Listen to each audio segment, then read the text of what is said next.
سامعین محترم، حاضرین ذی وقار، سورہ شورى کی آیت نمبر 13 میں اللہ رب العزت فرماتے ہیں: شرع لکم من الدین ما وصى به نوحا والذی اوحینا الیک وما وصینا به ابراہیم وموسیٰ وعیسیٰ۔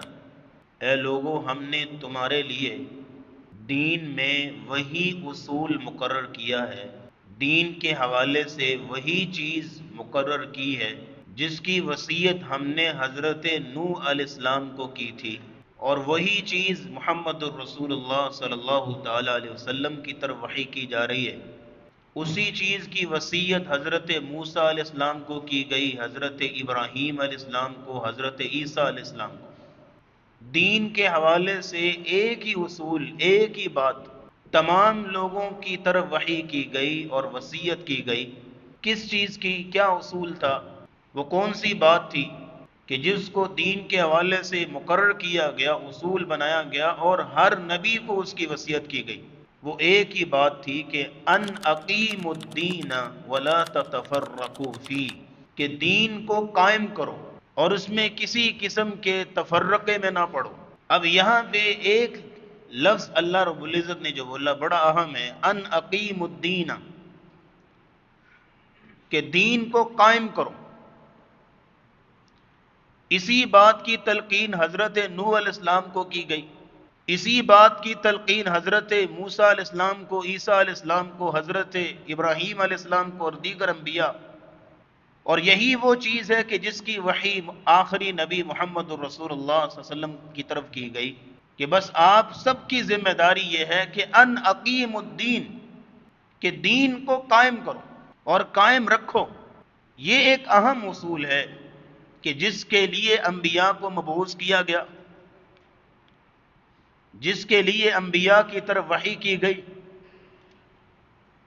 اور جس کے لیے اللہ رب العزت نے امتوں کی طرف دین کو نازل کیا۔ صرف ایک ہی مقصد تھا اللہ کا کہ دین کو دنیا میں قائم کرو۔ اب ایک بات یہاں میں نوٹ کر لیجئے کہ یہاں دین کس کو کہتے ہیں کہ جس کو قائم کرنے کا حکم دیا گیا ہے؟ دین کی اصل ڈیفینیشن کیا ہے؟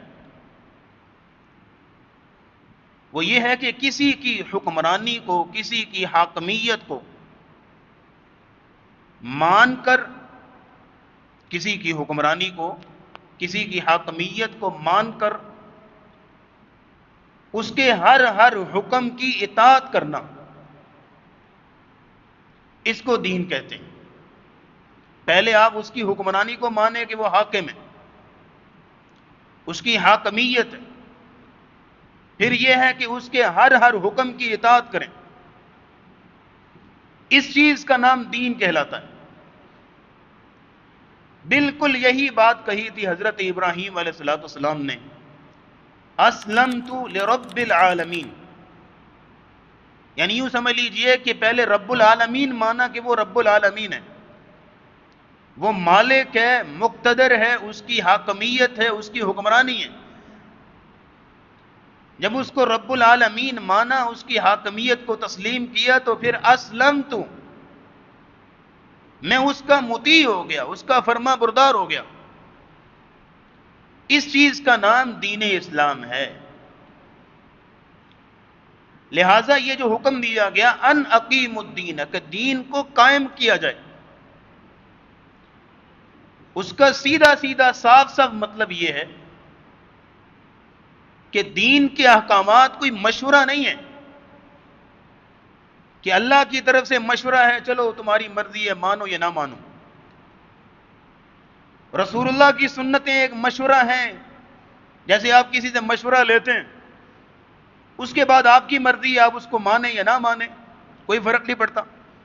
دین کے احکامات کوئی مشورہ نہیں ہے، کوئی ریکمنڈیشن نہیں ہے کہ کسی نے کسی بات کی طرف ریکمنڈ کر دیا، اس کے بعد آپ کی اپنی مرضی ہوتی ہے مانیں یا نہ مانیں۔ بلکہ دین کے احکامات جو ہیں یہ واجب الاطاعت قوانین ہیں جو اللہ کی طرف سے، جو بہر صورت لازم ہے ماننا. اگر نہیں مانیں گے، ان کے مطابق عمل نہیں کریں گے، تو اس کا سیدھا سیدھا صاف صاف مطلب یہ ہے کہ آپ اللہ کے آگے بغاوت کر رہے ہیں. اس کا سیدھا سیدھا صاف صاف مطلب یہ ہے کہ آپ اس اللہ کی، اس حاکم اعلیٰ کی حکمرانی کو مانتے ہی نہیں ہیں، انکار کر رہے ہیں. اگر آپ اس کے احکامات کو نہیں مانتے، اس کی اطاعت نہیں کرتے، تو سیدھا سیدھا مطلب کیا ہے کہ بغاوت. کیا آپ اس کی حکمرانی مانتے ہی نہیں ہیں؟ آپ انکار کر رہے ہیں کہ آپ کی اپنی مرضی چلے گی. اس لیے حکم دیا گیا ان اقیم الدین. اور یہ جو دین کی ڈیفینیشن میں نے آپ کے سامنے رکھی نا، بالکل یہی ڈیفینیشن آج ہمارے ہاں آئین کی ہے. آئین کا لفظ جو بولتے ہیں، کانسٹیٹیوشن. آئین میں کیا ہوتا ہے کہ کسی حکمران کی حکمرانی کو مان کے اس کے وضع کردہ قوانین کو مانا جاتا ہے، اس کو آئین کہتے ہیں. اور اگر آئین کو تسلیم نہ کریں تو پھر یہ ہے کہ کوئی کسی رول کی خلاف ورزی کریں تو کوئی نہ کوئی دفعہ لگتی ہے. اس پر فلاں دفعہ لگ رہی ہے، اس پر فلاں دفعہ لگ رہی ہے، اس نے فلاں رول توڑا ہے. بالکل اسی طرح اگر اللہ کے آئین، قانون اور دین کو نہ مانا تو سب سے پہلی دفعہ جو لگتی ہے اس کے اوپر وہ یہ ہے کہ یہ اللہ کے آگے بغاوت کر رہا ہے اور اللہ کے احکامات، اللہ کی حکمرانی کو تسلیم نہیں کرتا.